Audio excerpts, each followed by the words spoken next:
Welcome to Coruzant Technologies, home of the Digital Executive Podcast. Do you work in emerging tech, working on something innovative, maybe an entrepreneur?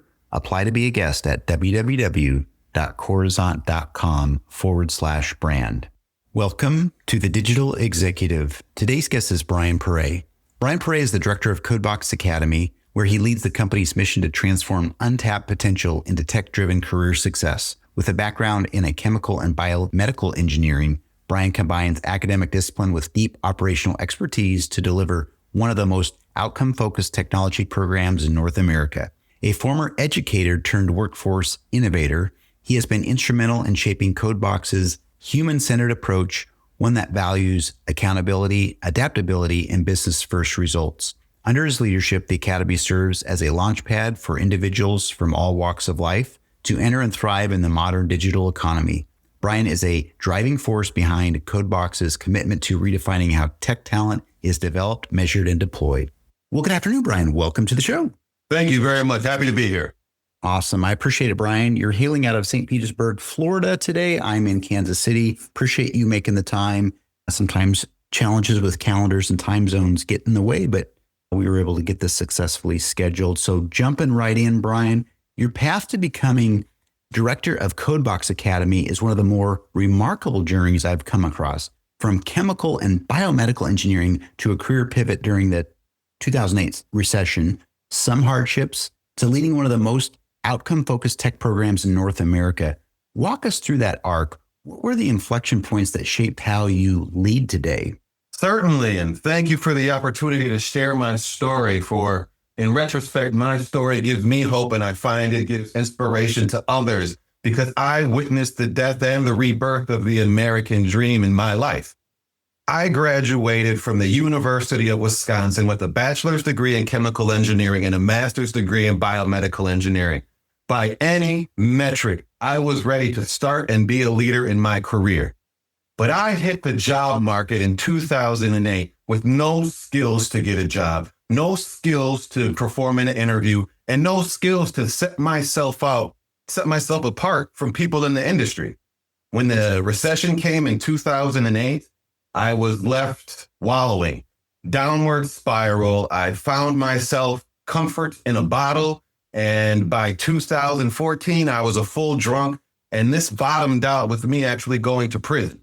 I spent 20 months in prison. I was released from prison July 1st, 2020, with no job, no prospects for the future. And yet this is a story of hope because through technology, with an internship and a laptop, I was able to pave my own way to the American dream.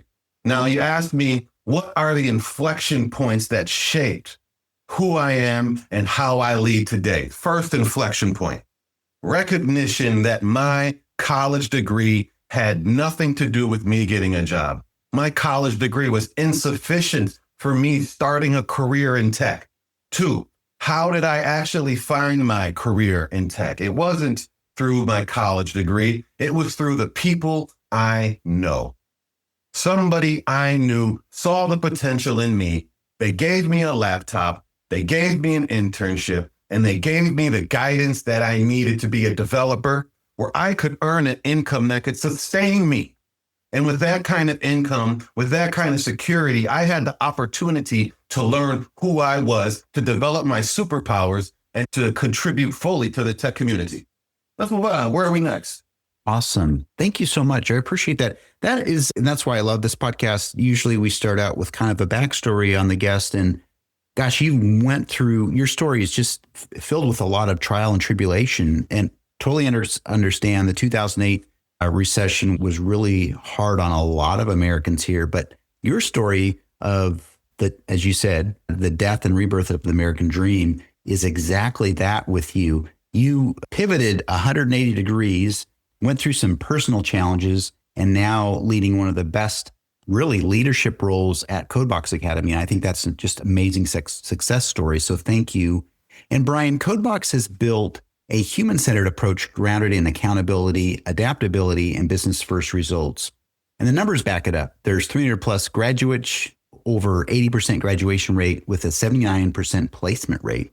What are boot camps and traditional CS programs getting wrong that you've intentionally built around? Brian, when I was given this leadership role, I was given a mandate, a clear mandate.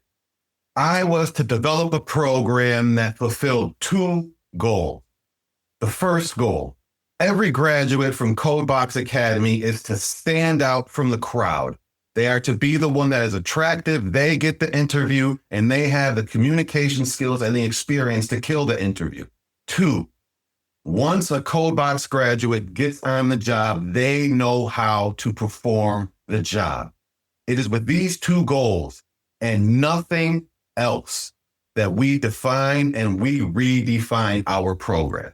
As somebody who is a veteran of the academic system, I have seen the legacy practices and philosophies that hold that institution back.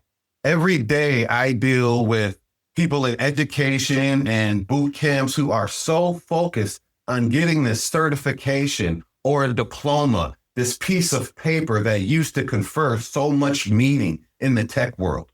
At CodeBoxx, in my role as the director of CodeBoxx Academy, I actually speak to VPs of engineering, chief architects, directors of technology, the people who build teams and lead teams every day. And I hear their growing frustration with people who have all these pieces of paper but cannot do the job. CodeBoxx is built first and foremost as a business simulation. We don't have lectures. We don't have teachers. We don't have paper. We have deliverables and requirements. We have resources. We have coaches that give students what they need to succeed. And it's that idea of having a business simulation, having a goal, struggling to get to that goal, having your team get you to that goal, and communicating your result to your leadership. That is what it takes to succeed today. The traditional forms of education miss that. In this world, education, first and foremost, needs to be a way to set up our young people for adulthood. In the modern culture, in the modern economy, the best way we can do that is to set them up to gain and to succeed in a career that is sustainable. The only place that I see doing that in all of industry is in tech. Anything that we do that drives outcomes that don't go directly towards having our communities leveraging tech to better their careers is fundamentally flawed. Thank you. Really appreciate your insights there. And just kind of cover a couple things. You were hired and mandated to develop a world-class development learning program, which had to include, one, every grad had to stand out from the crowd and can speak to that and taught some of those soft skills that we all need. And then once a CodeBoxx grad obviously knows how to perform the job once they're in that seat. And I thought that was important to ensure the success of those candidates that are getting out there in the workforce. And you're absolutely right. You kind of flipped that academic script. We're taught, we all did it. We went to college. Some of us got even advanced degrees and we spent a lot of money. And I see this today where a lot of people are not even working near the field that they were educated on. And it's kind of sad that we do that. But CodeBoxx is absolutely flipping the script, and I love that. And the next question for you, Brian, CodeBoxx's flagship presence at the ARC Innovation Center puts you right at the intersection of Tampa-based startups, investors, and employers. How are you aligning what local businesses need with the talent coming through the academy? And what does that loop between education and economic development look like when it's working? Yeah. Brian, one thing that I've learned in working in tech and working in community is that modern problems are huge. There used to be a time where one brilliant person could sit in their garage or their basement and they could develop the technology that would change the world. Today, modern systems and modern tools are so complicated that no one person, no one team, and I would argue not even one sector of the economy can fully address the problems that we have. In order for us to leverage technology, we need true cross-sector collaboration. And that is what is happening here at our Innovation Center. We have nonprofits, we have startups, and we have training providers all working together to provide outcomes for the community. And let me tell you a little bit why it's important to have all of these different profiles working together towards a common goal, that goal being spurring the innovation economy of Tampa Bay. It's because each one of us entities, we all have different motivations. They're all good motivations and they're all required for us to have a success. Let me tell you some of our motivations. When I speak to a nonprofit, their motivation is generally the mission that they serve, the people, the societal impact they want to advance. When I speak to a small company, inevitably, their goal is existential. They want to survive. And for that, they need to meet the bottom line. Us at CodeBoxx, our goal is a mixture of the two. We meet the bottom lines of our clients. That existential pressure really drives us to the results that we need. But the human-centered approach, making sure that we are leveraging human potential towards real business outcomes, is what drives us in that end. So how are we aligning with local businesses? That's my job. Part of what I do is I go out into the community and I ask our leaders what we need. In addition to being the director of CodeBoxx Academy, I also hold the chair of the Workforce and Talent Committee for the St. Pete Area Chamber of Commerce. So all in all, I'm speaking to no less than 100 different companies per quarter, companies that span the entire gamut from tech companies in med tech, fintech, and ed tech who need developers, need tech-savvy teams to advance their goals. Training providers who are really trying to take the individuals in the neighborhood and give them the skills that they need. But sometimes they're so busy imparting the skills that they're not making that connection to the companies. These companies who know what they need but don't have time to train the people. And most importantly is the people in all of this. The people who live in our neighborhoods, the people who need good jobs, the people who will be the future of what we do. Here at Arc Innovation is set right in the middle of the neighborhoods in St. Petersburg. We have intentional connections to the actual source of fuel, which is the people who live next door to me. It's this 360-degree environment that we need to propel ourselves today. That's awesome. Thank you. Obviously, working in technology, a lot of these modern tools are complex, much like the problems we're trying to solve.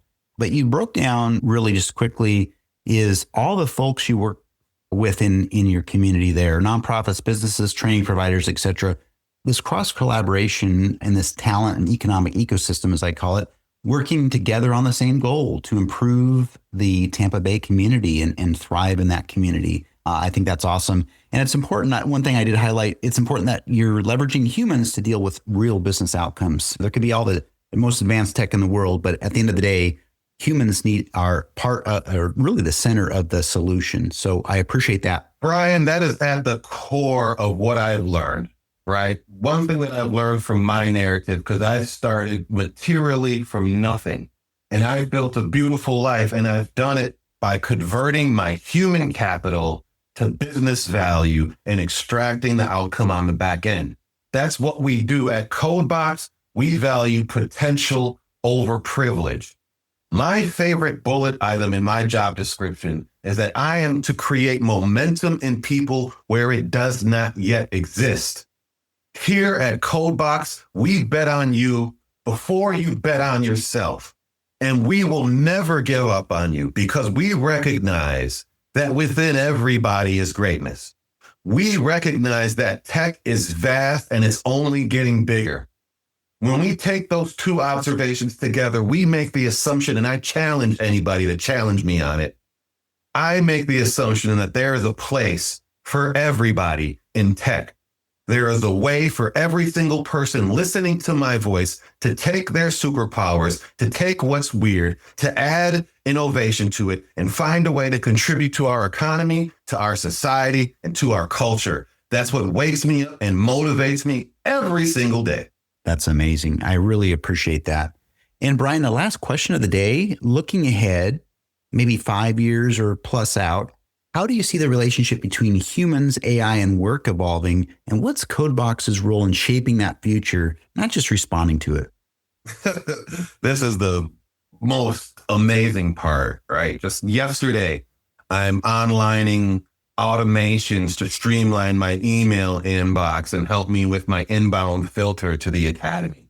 CodeBoxx, we are in a very unique, beautiful position to address this, in part because of the history that CodeBoxx has had with AI. We are a tech academy. And so when ChatGPT came online in late 2022, our students started using it.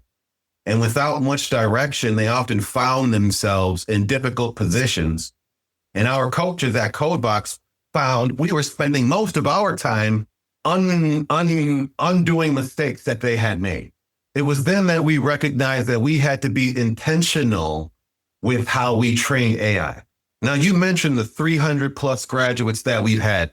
Each one of those is a private on the line there's this battle going on between the AI tools. Each one of them is a use case. They are a researcher. They are an explorer. They are taking their experiences, their successes and their failures, and they're combining them to CodeBoxx's intelligence.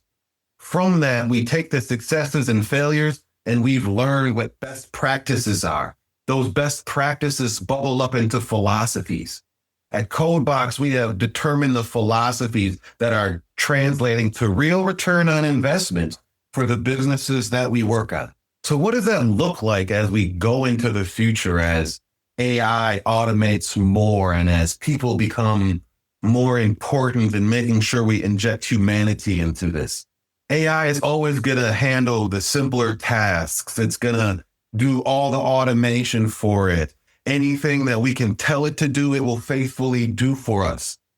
So what does that mean? What kind of skills do we need in the future? We need the skills of a leader who is speaking to a very faithful and very intelligent assistant, an assistant who will do exactly what you tell it to and no more. We need to develop leaders who can lead these automated assistants. We need to develop people that can perform the most valuable skill in the age of AI. When I was a developer coming up, if we wanted to create a project, the first thing we had to write the code. We had to write all of these lines of code before we could even compile and see our idea on a screen. In that process we were required to gain so much knowledge about the internal workings of syntax, of code, of file structure, of best code practices and best documentation. Now with AI, I can literally tell my AI what I want to see, give it a picture of what I want it to see, and it can output that to me. But the code is still there.